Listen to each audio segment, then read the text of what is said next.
Dude, public reviews are crazy. People are going to speak their minds. That's just the truth about the internet. And if given the opportunity to speak their minds, they will speak their minds.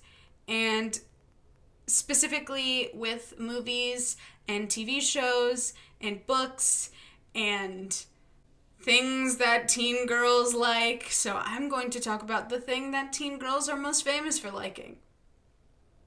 And the thing that I like the most. Twilight. So Twilight and its sequels have always been sort of a point of contention for people on the internet. Aggressively teen girl-based fandom that the Twilight community was. The sort of anti-Twilight, not only sort of Christians who are like, vampires are devils, but also other teen girls who just didn't like, who wanted to be edgy and different, which is funny because I was one of those teen girls who wanted to be edgy and different, and now I love Twilight aggressively. And I'm not going to be talking about the movies because the movies, they're not the source material. They are an adaptation, meaning that they aren't the original. So I'm going to talk about the original of the original. The first Twilight book. I was going to pull this out, but I have my copy. This is my copy. This is the one that I read. So let's start with some good old Goodreads. I'm sure you've heard of Goodreads. It's sort of just a place where people can talk about books, where you can talk about what books you've read, talk about what books you're going to read, talk about what books you hated, all that stuff. And there is a large community of people who go into the comments of a book and leave very detailed analyses and reviews of the book. I went on the Goodreads page and I found the most interesting reviews I could find. And let's start with a kind of horrifying one. This one is from Mary. So 1 star from Mary, June 7th, 2008. The first book came out in 2002, I think. And she recommends it for no one, not even her worst enemy. Twilight is lame and stupid. I think that everyone knows that the characters are essentially the ones who make up a book. It's through them the plot is developed, the conflicts are carried, and the climax is revealed, stuff like that. And when you're writing in a first-person point of view, you have to make that first person interesting and observant. Bella, our first person, is about as interesting as a rock. Isabella is nothing more than a Mary Sue. It doesn't even take a genius to figure out that Bella is Italian for beautiful. And her last name is Swan, which as a device in literature symbolizes grace and beauty. Bella Swan, beautiful swan, not very clever. Here's the contradiction. She's ordinary. At least that's what she keeps on insisting throughout the book. Practically everyone in her new school asks her to the dance or to the prom, and she gets the guy who apparently doesn't date because none of the girls are good looking enough for him. I think she's just jealous. Appearance is somewhat similar to the author's, as well as her story of moving to a new place. If it helps, she's a klutz. The last-ditching effort to make her not a complete Mary Sue. Most readers who like Twilight relate to Bella. Well, I don't. I can't possibly relate to a young woman with no plans, no goals, no solid interests, no personality, no deep observations of life, no nothing, but is just unconditionally and irrevocably in love with her boyfriend. I really can't. There's something so shallow and pathetic about it. The way she's willing to throw away her friends and family for a guy she's been acquainted for just 2 weeks. By the way, her friends she's also been acquainted with for 2 weeks. She moved and she lost all her friends. Well, they didn't die. That made it sound like her friends died. Her friends didn't die. But they're honestly as good as dead in this book because she never talks about them at all. Besides, she's extremely boring, the sort of which makes you fall asleep while she talks. And if she's not obsessing over Edward, she does, well, nothing, but whines or tells him and his family that she doesn't want to be rescued. I would have liked it if Meyer had given her a little backbone and some brain cells so she can get out of the stupid situation she puts her stupid self in. I don't buy her I grew up in Phoenix statement. Nobody who grew up in Phoenix would be an idiot enough to wander around empty streets of an unfamiliar city alone. Then again, her idiocy is necessary to give way to her savior, Edward Cullen. Edward is a vampire. Oops. The perfect vampire. He's the most beautiful thing which ever existed. Have I mentioned he's perfect? And that he has topaz eyes? I understand. I mean, I get that I don't like Edward. I mean, I read Midnight Sun, and Midnight Sun was one of the best books I've ever read. Best books I've ever read, but Midnight Sun didn't have enough Rosalie in Rosalie is the best character in Twilight, and there's nothing that you can convince me to do otherwise. Can you even hear this? Should I start an ASMR channel? She goes on to talk about how Edward is really only wanted because he's, like, hot and interesting, but, like, hot and mysterious, sort of. He's got this sort of air of mystery around him, and he sneaks into Bella's room, which is creepy, and I understand. Edward is 100-something years old and lives with his vampire family. Apparently, he and his family don't drink human blood because they don't want to be completely evil. They're vegetarians. They only drink the blood of animals. They are basically good vampires, and they also play baseball in the woods to pass the time. And also, every myth about the vampire is wrong. Every myth about vampire is wrong. Steaks, garlic, sleeping in coffin. Coffin. Although the idea of not sleeping was okay. Even sunlight. There was a lot of grammatical errors in that passage. And here's some questions for Stephanie Meyer. Why would the Cullens want to study in high school? This is my number one question. Hello, who wants to go through high school over and over again? I have one single answer for this, and it's that they can't blend in anywhere else because they're so young. They can't be really adults. Kinda. I mean, they could pass as adults, but for how long? I mean, they're gonna claim that they're 35 and look like me. And why would they want to blend in with the rest of humanity? Because Carlisle is a doctor, and that's kind of how they make their money. I mean, honestly, if I was a vampire, I'd just be like the Denali Covenant and move up to Alaska and, like, never leave. And I think that is the best situation. Why would they put themselves near humans when they know it's hard to resist biting them? Because it's not that hard to resist biting them. It just takes a little practice. It's like playing the guitar. After you get it, you understand it. But before you get it, you don't understand it, you know? Why would one bad vampire like to bite Bella specifically? 'Cause she's smelly. I don't get that part. I've finished reading and dissecting Twilight. I still don't understand all the hype it's getting. It reads like a bad fanfic. Kinda is.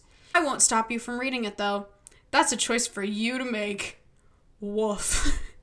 So I looked into this Mary character who wrote this very opinionated review, and I was like, oh, this person likes classic novels, crime novels, maybe court novels, you know, stuff like that. Maybe their taste is very different from the majority of people who like Twilight, right?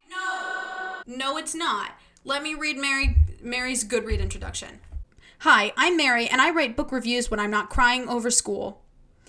I'm a sucker for big, scary alphas who can't say no to their tiny mates. And yes, a height difference makes me very happy. Happily ever afters make my day, but I do adore angst and heartbreaking, unrequited love. I get emotionally invested in what I read, so my reviews contain pretty intense feels. A word of warning. I post spoilers. Lots of spoilers. So you might want to finish the book before reading my stuff. Mary, this book should be your bread and butter. Except it's not because of the lack of werewolf smut or whatever, which is fine. You can like what you like. I just want to read sort of the first passage of her blog. Just real quickly for everyone, for the class. The review is Soren's Protector, A Dragon's Growl number 3 by Marcy Jacks. Soren has been a captive ever since the dragons came and expelled the vampires from his family home. Immediately, I'm like, oh, she must love Twilight, and she doesn't. Soren is young for a vampire, only 25, so he knows nothing of the war between his kind and the dragons. His life has been turned upside down. At least his jailer is handsome.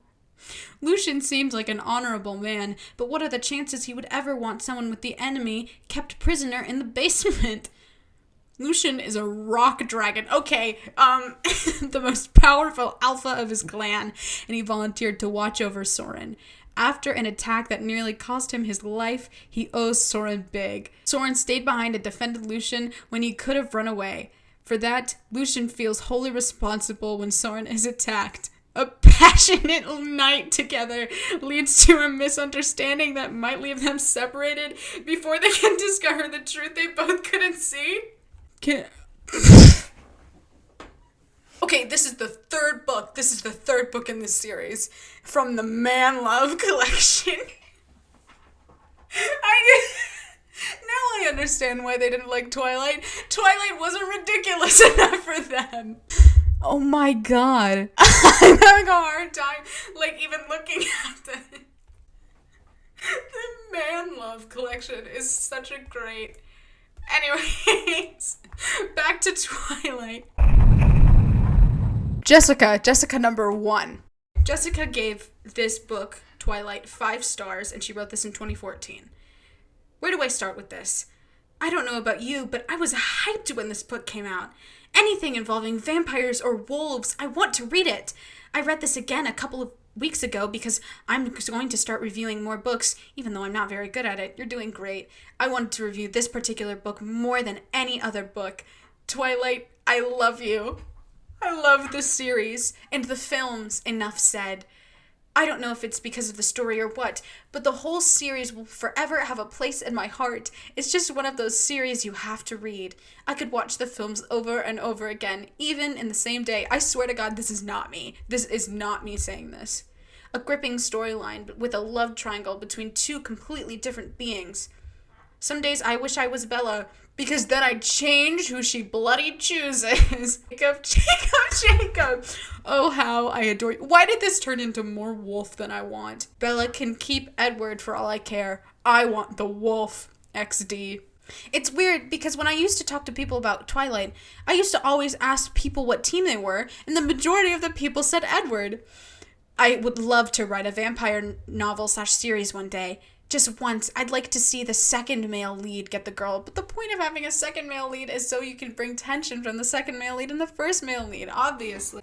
I like this because you think it's going to be like, oh, Edward is so beautiful, I love Edward so much.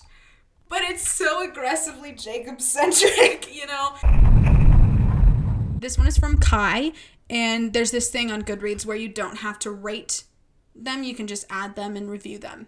So Kai didn't give a rating, and they wrote this in 2015. While I truly loved this series once upon a time and still have a soft spot for it, I also want to acknowledge that the love story at the center is inherently toxic, yes, and gets even worse in the later books.